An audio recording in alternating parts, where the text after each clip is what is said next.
Hello everyone, good morning, Radhe Radhe.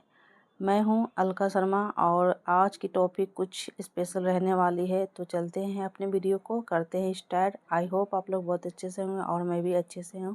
शुरू करते हैं अपने वीडियो को। तो आज कुछ ऐसा टॉपिक है हाउसवाइफ के लिए, क्योंकि हम लोग हाउसवाइफ ही रहकर रह जाते हैं। अगर हाउसवाइफ अगर है तो आप एक बार कमेंट जरूर कीजिएगा कि हाउस वाइफ रहकर आपको कैसा लगता है, और सबके ख्याल रखकर और बच्चों को ख्याल रखकर परिवार को ध्यान रखते हुए आप कैसा महसूस करते हैं। अगर जॉब नहीं करते हैं तो जॉब से भी ज़्यादा जो है हाउस वाइफ में काफ़ी ज़्यादा काम रहती है घर में, और जो हाउस वाइफ है उन्हें पता होगा कि घर के काम कितने टफ होते हैं। एक चैलेंज से कम नहीं होती है घर के काम। तो चले शुरू कर। तो दोस्तों, एक दिन की बात है जब हम पार्क में बच्चों के साथ जब गए थे। पार्क में एक कहानी मैंने सुनी थी। फैमिली ही मेम्बर साथ के, वो भी बैठकर जो है डिस्कस कर रहे थे। तो चलते हैं, आपको उसके बारे में हम सुनाते हैं कि वो उनका राय क्या है। तो दोस्तों, कल पार्क में मैं बैठी थी, कुछ बच्चे का डिस्कशन चल रहा था। तो मैं सुन रही थी कि कुछ बच्चे की मॉम वर्किंग थी और कुछ हाउस वाइफ वर्किंग मदर के बच्चे बड़े दुखी से मन से बोल रहे थे। आज क्लास में मेरे गंदे मेकर्स आए और हमारे मम्मी तो जॉब पर चली जाती है और शाम को बोलती है कि मैं थक गई हूँ। ट्यूशन में कभी समझ में नहीं आता है। कभी तेरे मम्मी तो घर पर रहती है, तुझे अच्छे अच्छे खाना बनाकर भी खिलाती है और तेरी पढ़ाई पर भी ज़्यादा ध्यान देती है। तुम कितने लकी हो यार। दूसरे बच्चे क्या बोलते हैं, लकी हैं।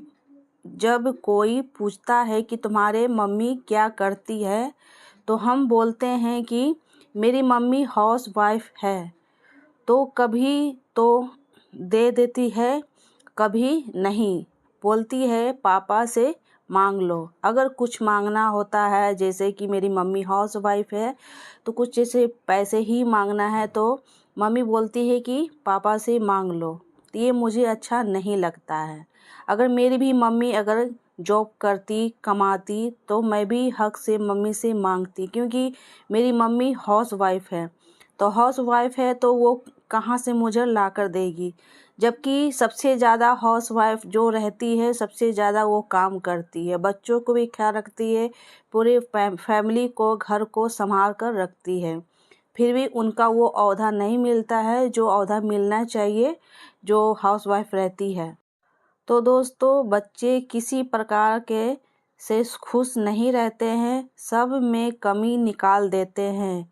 आप लोग के इन मासूम बच्चों को डिस्कशन कैसा लगे कमेंट करके ज़रूर बताइएगा।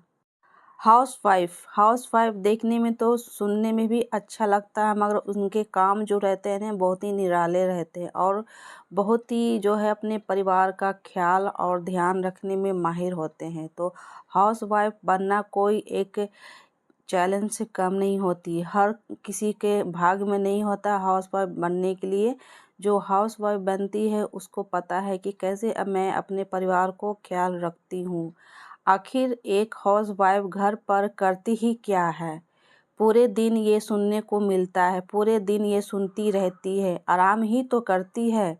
मैंने ज़िंदगी की बहुत बड़ी गलती कर दी, एक हाउस वाइफ के साथ रहने की एक समझौता कर दी। तो दोस्तों, मेरा ये कहानी कैसा लगा, और कहानी कहते कहते मेरी जो है सुबह की नाश्ता भी बन गई है। अब बच्चों को लंच पैक करके बच्चों को स्कूल भेजना है। तो यहाँ देखिए, बच्चों स्कूल जाने के बाद नहाना धोना हो गया है और मेरा सुबह की पूजा पाठ भी हो गई है, और दोपहर की बज गई है 12। और नाश्ता पानी मेरे होने के बाद जब सुबह की मेरी पूजा हो जाती है तो उसके बाद मैं अपने ठाकुर जी की भोग लगाने के लिए आज मैं बनाने वाली हूँ, क्योंकि सुबह में नाश्ता बन गई है, सब कोई नाश्ता कर चुके हैं और मैं दोपहर की जो है भोग बना रही हूँ अपने ठाकुर जी के लिए। तो आज हम बनाने जा रहे हैं सेवई, क्योंकि आज दोपहर में हम खाना नहीं बनाएंगे, कहीं मुझे निकलना है। तो शॉर्टकट में जो है अपने ठाकुर जी के लिए आज मीठा में मैं सेवैया बनाने जा रही हूँ। और जो सेवई भोग लगाएंगे। तो चलते हैं बना लेते हैं कि सेवई हम अपने ठाकुर जी के दोपहर में लगाना ही होता है। अगर हम जिस दिन हम दोपहर के खाना नहीं बनाते हैं तो उस दिन हम कुछ मीठा में, जैसे हलवा होते हैं बेसन के या सूजी के या तो सेवई के, कुछ पुलाव भी बनाते हैं मीठा में। तो मीठा चावल जो होता है ना, खीर जैसे कुछ भी, जैसे दोपहर का खाना होना ही चाहिए। जैसे हम लोग जैसे दोपहर में खाते हैं और कुछ भी खाते हैं, अगर जिस दिन दोपहर का खाना नहीं बनता है तो इस तरह के हम अपने ठाकुर जी के लिए कुछ भी बनाते हैं, मगर बनाते ही हैं। तो यहाँ हम ठाकुर जी के लिए भोग बना लेते हैं। उसके बाद हम भोग लगाकर जो है बाहर भी निकलना है कुछ काम के लिए।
तो लीजिए जी, मेरे ठाकुर जी का भोग तैयार हो गया है और थोड़ा सा दूध और जाएगा, क्योंकि इसमें पकते समय दूध सोख गया है। तो थोड़ा सा दूध और डाल देते हैं। उसके बाद गैस को करेंगे बंद और थोड़ी देर ठंडे होने के लिए छोड़ देंगे 5 मिनट, क्योंकि गरम गरम जो है ठाकुर जी को नहीं लगाते हैं। थोड़ी देर ठंडे हल्के गुनगुने लगाएंगे, थोड़ा ठंडा होने देते हैं, गैस को बंद कर देते हैं। तो उसके बाद तो तैयार हो गया है सेवई। तो गैस को हम ऑफ़ करेंगे, इसी पर छोड़ देंगे ठंडे होने के लिए, क्योंकि अभी मौसम वेदर जो है ना मेरे तरफ काफ़ी सुहावना हो गया है, बादल बादल हो गया है और बहुत ही ठंडी ठंडी मौसम है। तो थोड़ा सा गुनगुने हम ठाकुर जी को भोग लगाएंगे। थोड़े से ठंडे हो चुके हैं तो चलते हैं अपने गोपाल जी को और साथ में ठाकुर जी को भी भोग लगाते हैं। जिस दिन हम दोपहर में खाना नहीं बनाते हैं तो इसी तरह कुछ मीठा हम बना के गोपाल जी को लगा देते हैं। और गोपाल जी को भोग लगाने के बाद हम शयन करा देंगे। उसके बाद हम कुछ काम से बाहर भी निकलना है, किचन से किचन के कुछ सामान लाने हैं, उसके लिए हमको बाहर जाना है। आप सभी को पता है कि ऊपर जो 4 तल्ला पर जो मेरी फ्लैट बन रही है तो उसमें किचन की काफ़ी ज़्यादा काम लगी है, उसमें उसी में से कुछ सामान लाने जाना है। तो दोस्तों, मेरी ये वीडियो आज का आपको कैसा लगा, अपने दोस्तों में, फैमिली में और अपने रिश्तेदार में शेयर ज़रूर करना। अच्छा लगा तो लाइक कर देना और सब्सक्राइब भी कर देना और कमेंट ज़रूर करना। Radhe Radhe, take care, bye bye दोस्तों।